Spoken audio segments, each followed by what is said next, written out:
You have to write before and not in the examination hall.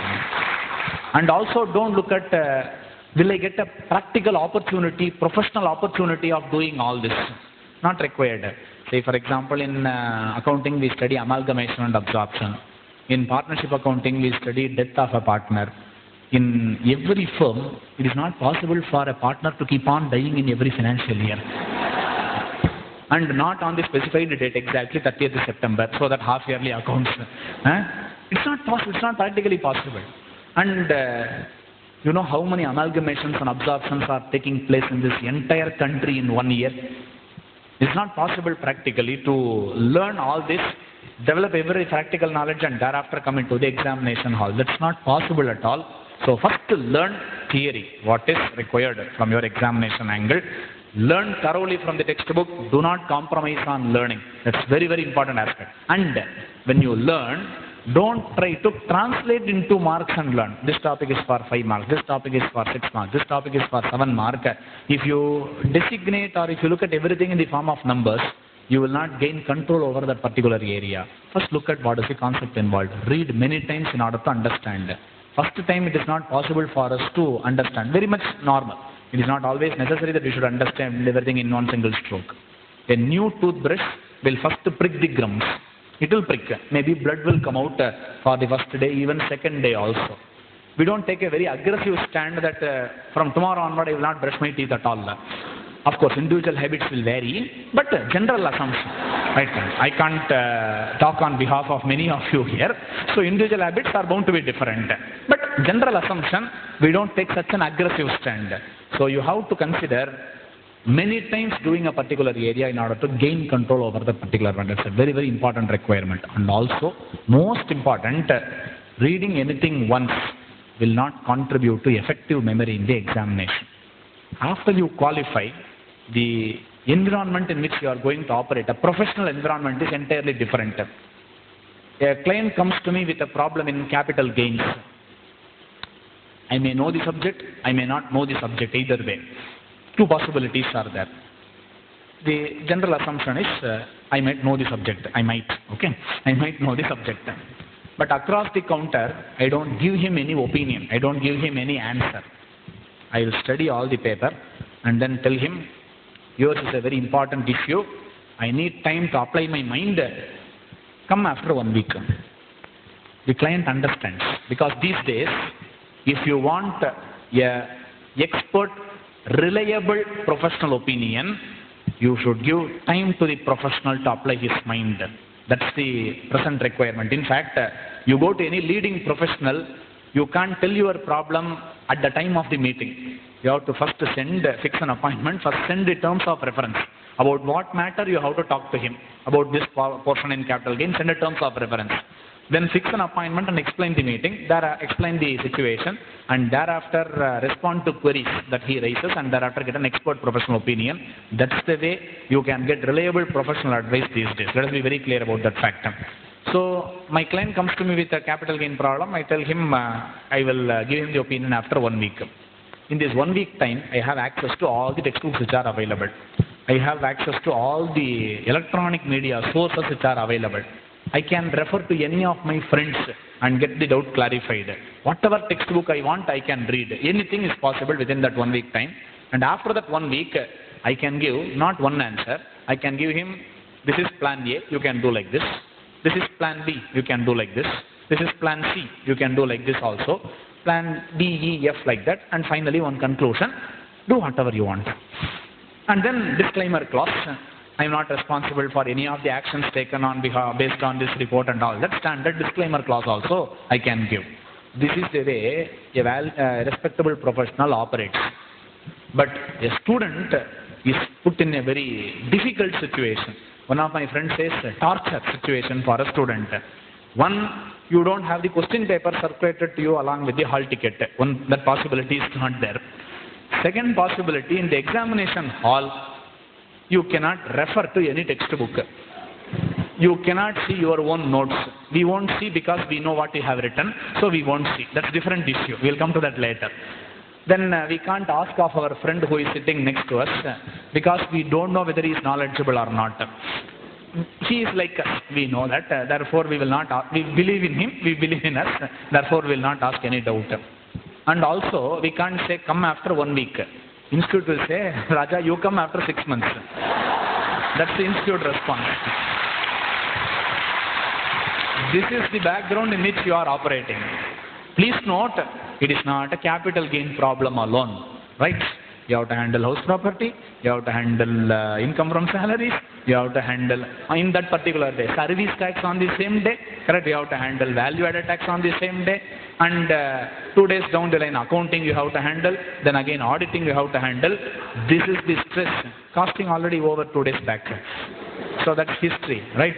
So whatever you are going to do in that 3 hours, only going to matter.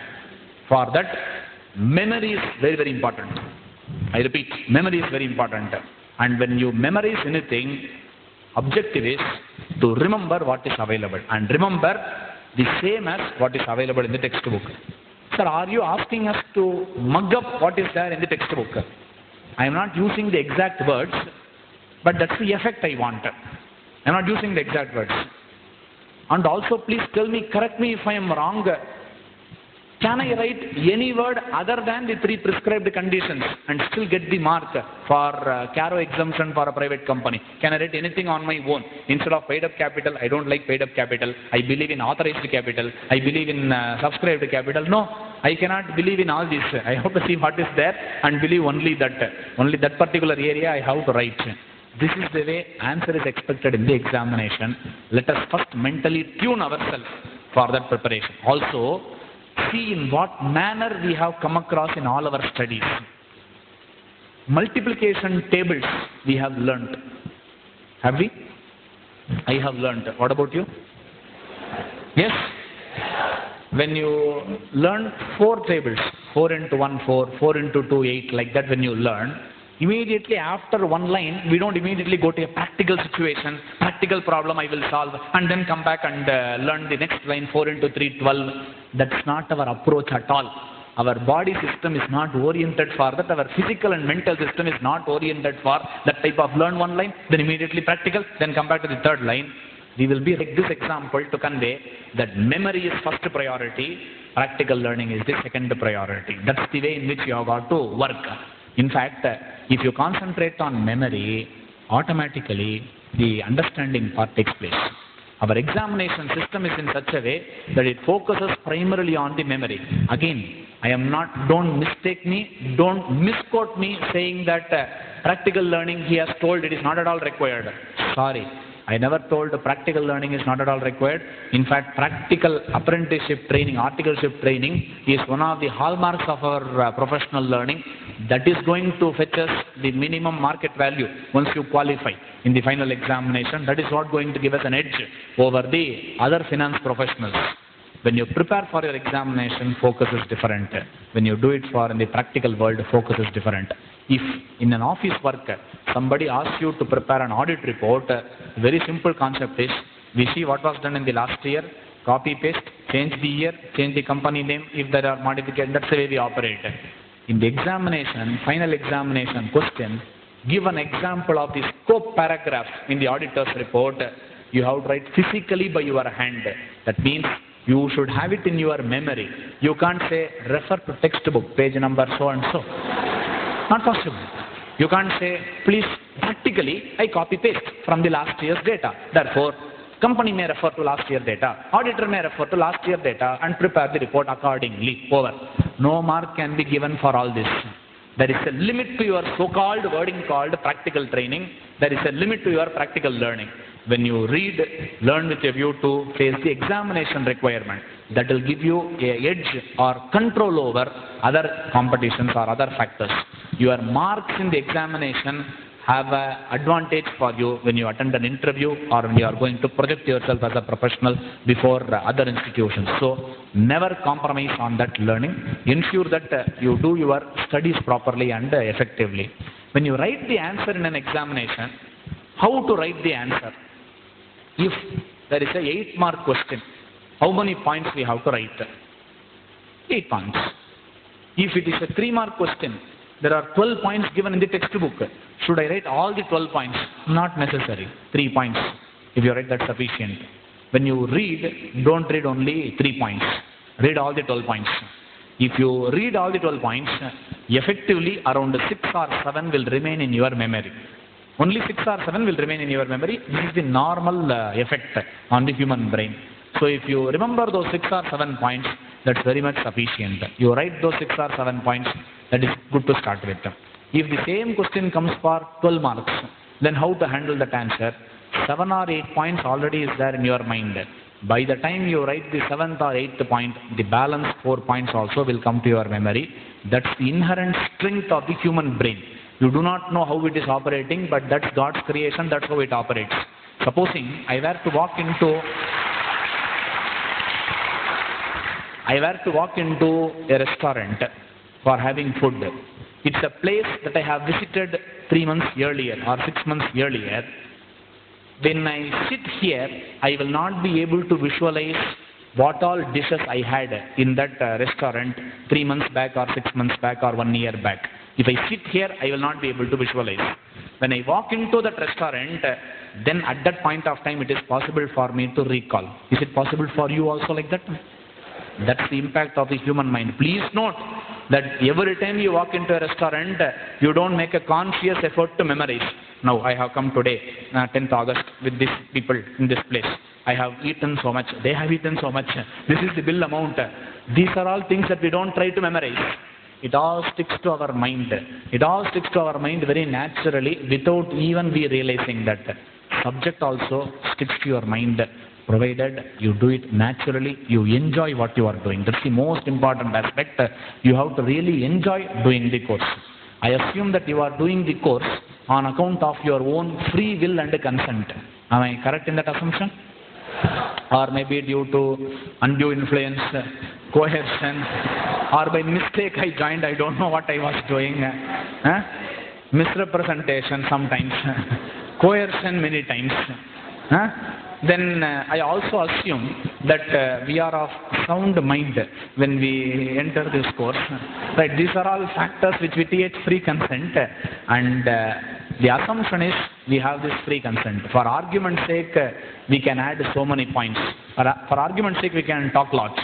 But ultimate reality, having chosen the course, how to be as effective as possible and how to be a thorough finance professional. Only one mantra or only one thing I would like to say and to conclude today. Stop talking, start acting from today onward.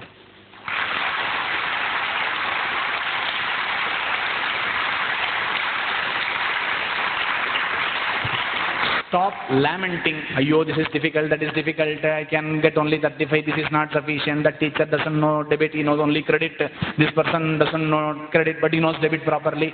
Stop all this. Stop all this. Talking both ways, by word of mouth and also messaging and sending unwanted information across. Stop talking. It's a loss of your focus, loss of your energy. Stop talking. Start acting. Your work daily, 5 hours at least, I have to study, prepare for my examination. Minimum 5 hours per day. If you are ready to do that work on a daily basis, you have already won. Because wherever I talk, I would put only this point whenever I receive an applause from the other end. You should do work such that people will start clapping at you rather than you standing in a crowd and clapping at others. That you can prove only with your work. I want each one of you to do that work. Wish you all the best. Thank you.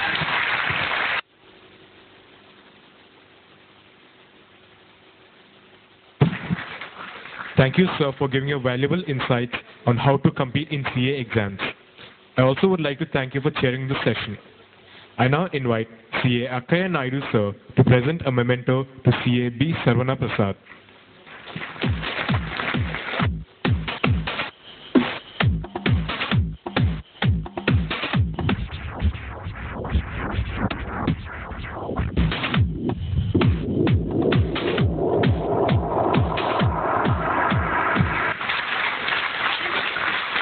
Thank you, sir.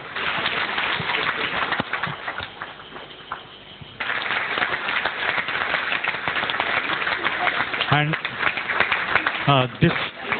all this happened because of the students. One more thing. Here we have learned speakers and delegates from far off places also.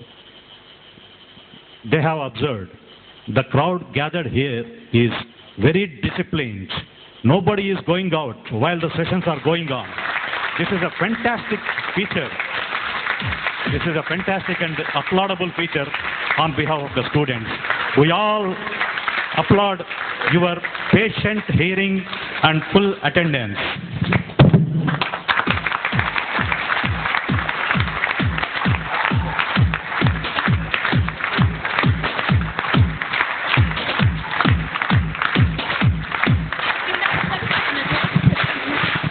Now, I invite our management.